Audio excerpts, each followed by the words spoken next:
Fala pessoal, bom dia ou boa tarde, né? Tudo bem com vocês? Sejam, mais... Opa, sejam novamente bem-vindos a mais uma aula de história, beleza? Hoje, né, vamos estar dando continuidade aí ao nosso conteúdo, né, do terceiro bimestre, que é a Idade Média, tá bom?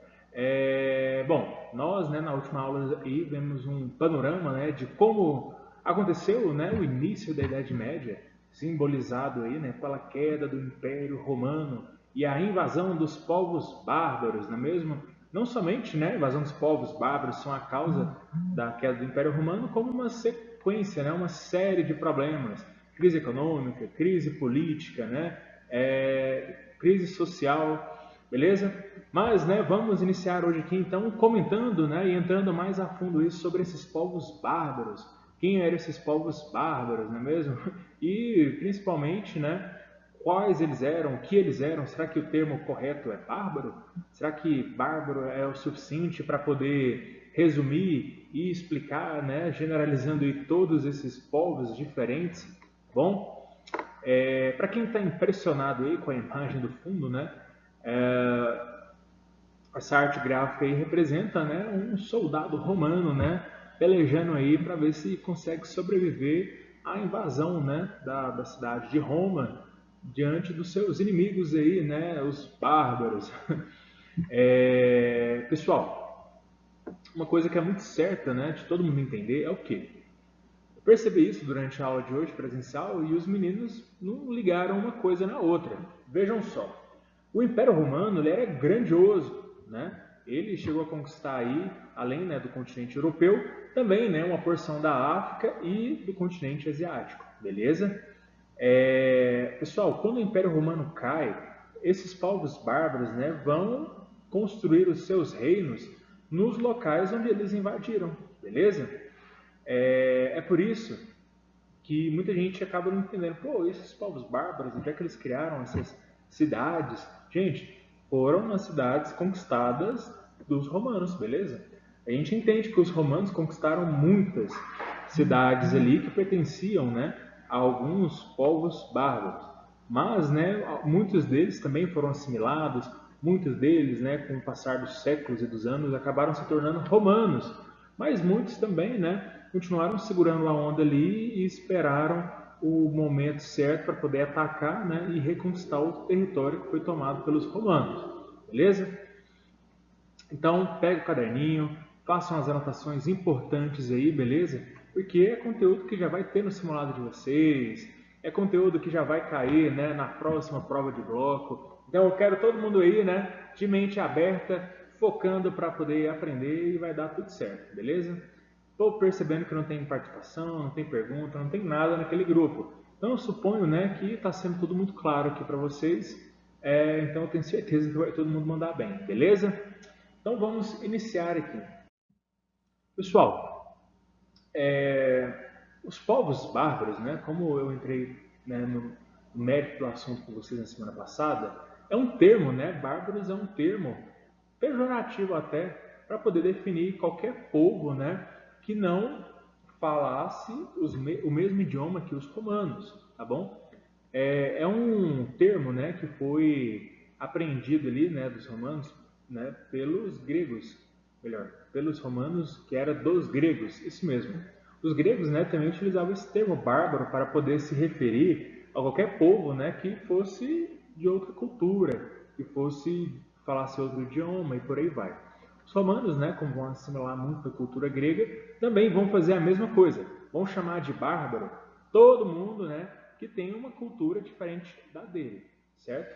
Só que, como eu comentei com vocês, pode ser, né, que esse termo aí ele seja um tanto quanto xenofóbico e preconceituoso, porque quando pensamos em barbaridade, né, pensamos em algo absurdo, longe da racionalidade, né, diferente do ser cidadão e moral que nós somos. Então, quando chamava de bárbaro, né, os romanos também queriam dizer que era um povo, né, até desprovido de cultura, de tecnologia, né, de conhecimento, distante das artes, né, e da educação, pessoas grosseiras, né, Então, né, nós entendemos aí que era um termo bem preconceituoso, tá bom? Era uma forma preconceituosa de julgar povos de outras nações e civilizações, beleza? Então vamos lá. Para o povo, né, romano, para os romanos, qualquer bárbaro, né, vai ser chamado de germano, tá bom? É quase que germanos, né, fosse um sinônimo para bárbaro. Vários povos diferentes, de culturas diferentes, tradições diferentes, eram, né, generalizados aí e chamados de germanos, tá bom? Quando nós pensamos nesse nome, né, germanos, nos vem aí uma ideia de alemães, né, de Germany, né, como é o termo em inglês. Mas é muito errado a gente dizer, né, que o povo alemão, né, que os germanos são somente o povo alemão, tá bom? Porque no geral, né, os povos germânicos, eles são quase que todos ali, né, aqueles povos da Europa Ocidental, beleza? Estão entre eles aí, né, os francos e os saxões, beleza? Mas também tem aí os povos celtas no meio dessa treta toda. Então vamos lá. Pessoal, além, né, desses povos germânicos aí, como a gente conhece, que já, né, inclusive, vão assimilar muito dos outros povos que tinham ali na região, como são o caso dos celtas, eu quero que todo mundo imagine isso. O que vem na cabeça de vocês quando vocês pensam em povos celtas? Né? Vamos pensar, pelo amor de Deus, né, gente? Não é povo dirigindo um carrão celta rebaixado, tunado de som, não. Vamos lá. Foi a mesma pergunta que eu fiz para os meninos aqui presencialmente. Por celtas, né? Tem todo um misticismo, né? Uma mitologia, né? Em volta desse nome, né? Dessa cultura desse povo. Eu vou provar para vocês que vocês conhecem isso. Um exemplo dentro da crença, né? Quando nós vemos um pote de ouro, o que é, né? O que costuma dizer que tem no final desse... Opa, acho que eu errei aqui, eu errei a ordem, calma aí. Quando nós vemos, né, um arco-íris, quando nós vemos um arco-íris, o que nós pensamos, né? O que dizem que tem no final de um arco-íris? Tem pote de ouro, né? E quem que guarda esse pote de ouro é isso mesmo, né? Um duende, ou um gnomo, né? Ou um elfo. Então, né? Toda essa cultura de elfos, gnomos, né? De druidas, de árvores falantes, né? De inclusive sereias, né? E um monte de coisa tem origem também, né? Dos povos celtas. Não que outros povos, né? Não tenham uma mitologia, uma crença parecida, mas os celtas também pensaram muito isso, né? Então, muito que a gente conhece hoje, né, sobre essa fantasia tem a ver com a mitologia dos povos celtas. E os povos celtas, eles também habitaram, né, a região ali da Europa Ocidental, beleza? Muitos deles, né, foram cada vez mais indo para o oeste, justamente por conta dos romanos, né? Então pensamos em povos celtas como aqueles que habitavam a região da Gália, né, ou da Cornualha, ou, né, como um dos povos que sobreviveram até hoje, que são os bretões, né? Olha o nome das Ilhas Britânicas, não é mesmo? Hoje em dia, pessoal, um povo, né, alguns povos aí que ainda guardam a herança celta, é o caso dos irlandeses, tá bom? Os irlandeses, a galera ali do país de Gales, tá? Que fica também na Ilhas Britânicas, tá bom? E os próprios escoceses, beleza? Todos esses povos aí que eu acabei de citar para vocês, os escoceses, os galeses e os irlandeses carregam, tá, a herança dos povos celtas, beleza? Bom, entre, né, os principais povos germânicos, né, nós temos aí os saxões e os francos, beleza? Os saxões, pessoal, vão dar origem, né, a esse idioma, né, que a gente conhece, o anglo-saxônico, né, que é o falado pelos alemães hoje, né, e também o próprio idioma inglês, beleza? E os francos, né, futuramente aí vão se tornar a França e vão carregar, tá bom, pessoal, o idioma, né, que vem aí, né, descendente do Império Romano, né, que é o idioma descendente aí do latim, tá? No caso, francês, português, espanhol e italiano, né, são todos idiomas, tá, descendentes aí do tronco linguístico do latim, beleza?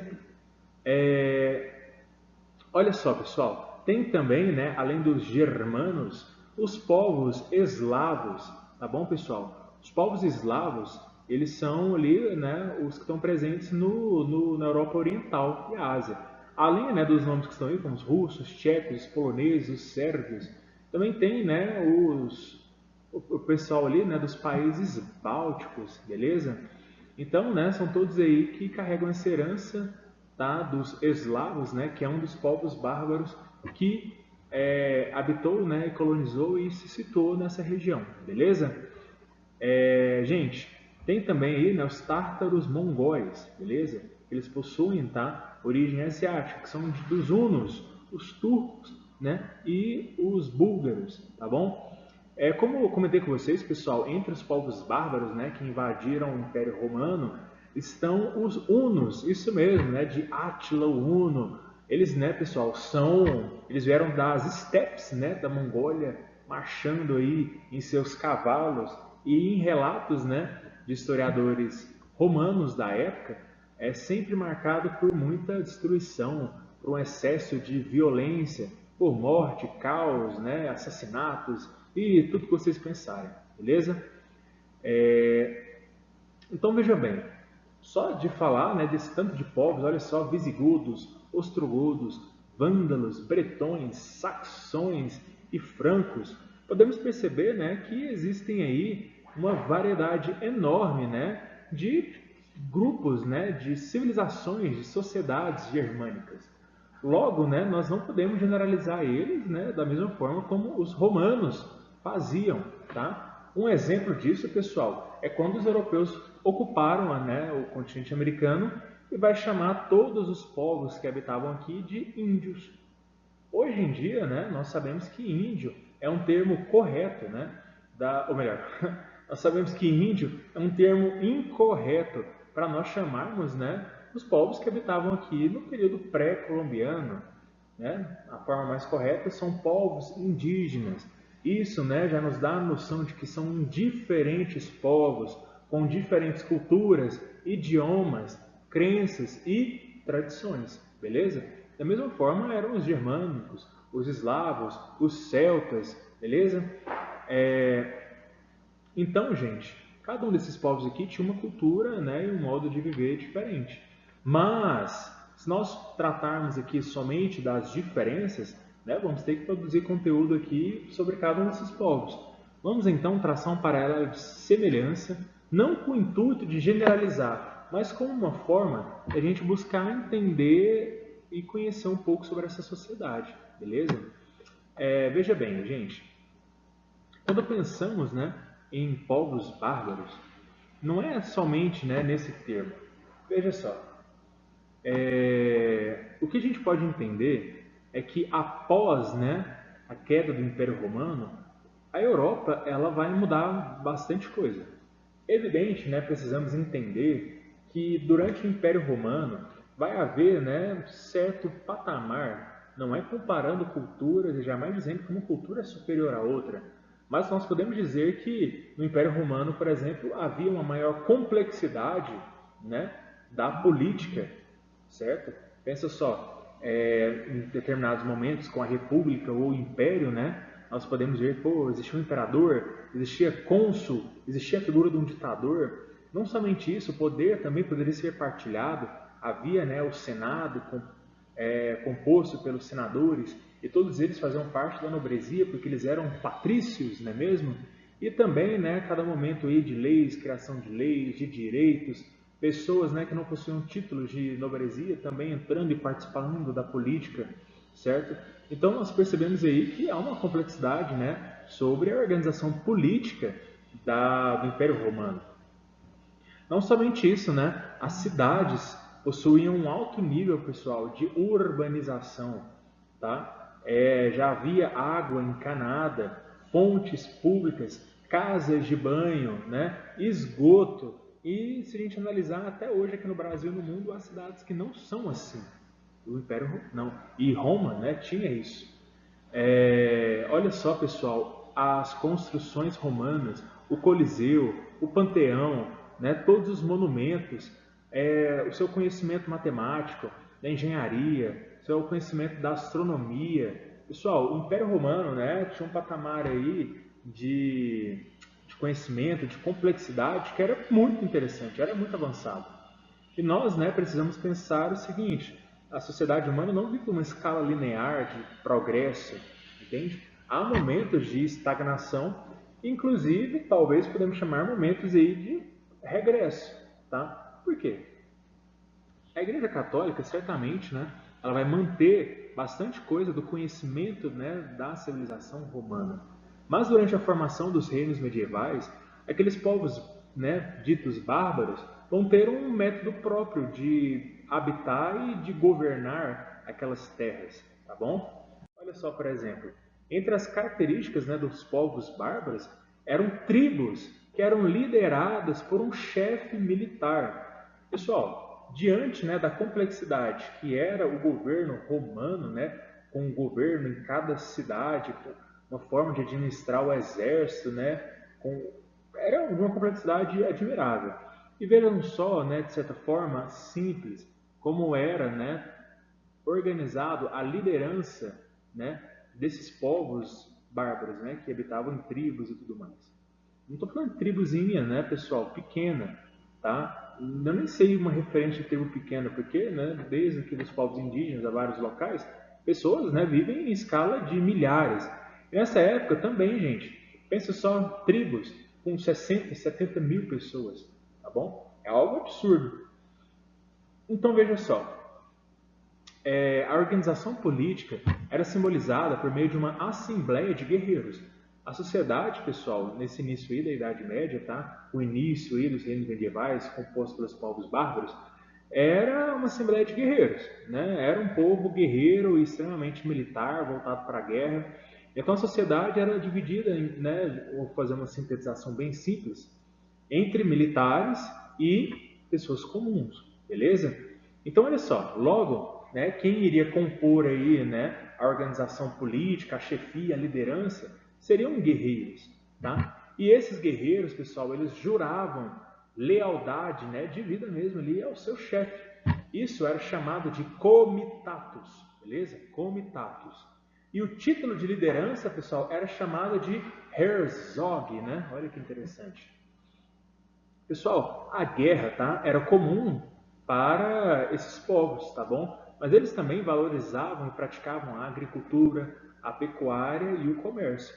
Não era, tá, uma agricultura extensiva com vários meios e métodos, tá, de produção, sistema de irrigação complexo, era algo mais simples, rudimentar, mas ainda assim funcionava, beleza?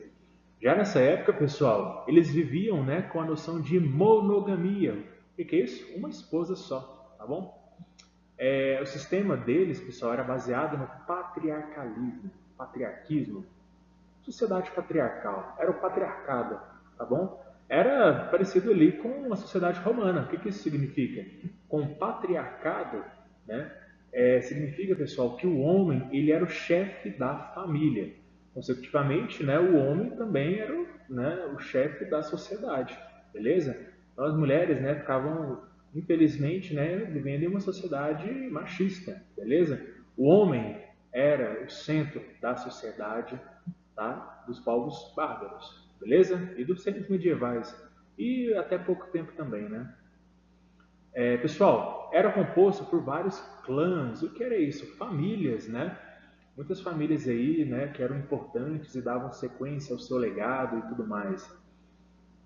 As leis, pessoal, não era algo escrito ou complexo, né, como era o caso do direito romano.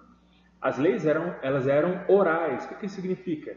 Elas eram ditas, né? Era aquilo que as pessoas falavam no dia a dia. Então, por exemplo, se uma pessoa fosse julgada, não seria, por exemplo, pegado um arquivo e falado: você está descumprindo a lei 702, artigo 5, parágrafo único, né, do ano de 56 a.C. Tá? Não era assim, né? Era uma lei, né, baseada nos seus costumes e tradição oral, beleza? Por exemplo, todo mundo ele sabia que, pô, se o cara for pego roubando, né, ele vai ter um destino meio paia, né? Ou ele pode pagar com a vida, ou pagar com um membro, ou ser preso, ou se tornar escravo, ou alguma coisa assim, beleza? E a escrita, pessoal, ela era simbolizada por meio das runas, tá? Cravadas em pedras, cravadas em ornamentos, cravadas, né, em qualquer outra coisa, beleza? Runas aí é algo que é até muito comum para quem joga, né, as coisas que são runas, né? Beleza? Então veja só, gente, uma curiosidade, tá? Uma curiosidade sobre o início ali da Idade Média, beleza? Isso é muito importante. Houve uma redução da população europeia no início da Idade Média. Isso pode se dar por conta das invasões bárbaras, por causa da queda do Império Romano, por conta de alguma doença, por conta do povo, né, não estar sentindo a vontade ali para procriar, né, dada a necessidade de sobrevivência. Beleza? Então a gente percebe que mais ou menos uma estimativa de 24 milhões de pessoas que compunham ali a população da Europa passam a 17, beleza? Ou às vezes esse número pode ser até menor, ok? Depois de um tempo, tá, de estabilidade aí dos reinos e dos povos bárbaros, né? Daqui a pouco a gente vai esquecer esse termo, povo bárbaro, e vamos, né, lembrar isso somente como reinos medievais, tá bom? Depois disso, pessoal, vão passar, né? Melhor, depois disso. Nesse momento, eles vão ser uma sociedade completamente agrária, beleza? Agrária e comercial, mas principalmente agrária no sentido de abastecimento, né? Interno, ou seja, para a própria população que vive. O excedente, tá, do que era produzido era normalmente comercializado. Era aproveitado ainda, pessoal, algumas estradas que aguentaram, né, a invasão bárbara, as guerras e tudo mais, que foram feitas pelos romanos, beleza? Então é isso aí, pessoal. Muito obrigado por assistir mais uma aula de história. Vocês que chegaram ao fim são geniais, beleza? Parabéns a todos aí, tá? E eu aguardo vocês para a próxima aula, quando já vamos falar sobre os francos, que são um dos mais importantes povos bárbaros que vão se situar aí na Europa Ocidental, beleza? Depois disso aí, uma aulinha, né, sobre o feudalismo e sobre a Igreja Católica também. Calma lá que tem pelo menos mais umas 3 aulas até a gente finalizar esse conteúdo sobre a Idade Média, beleza, gente? Muito obrigado e até mais!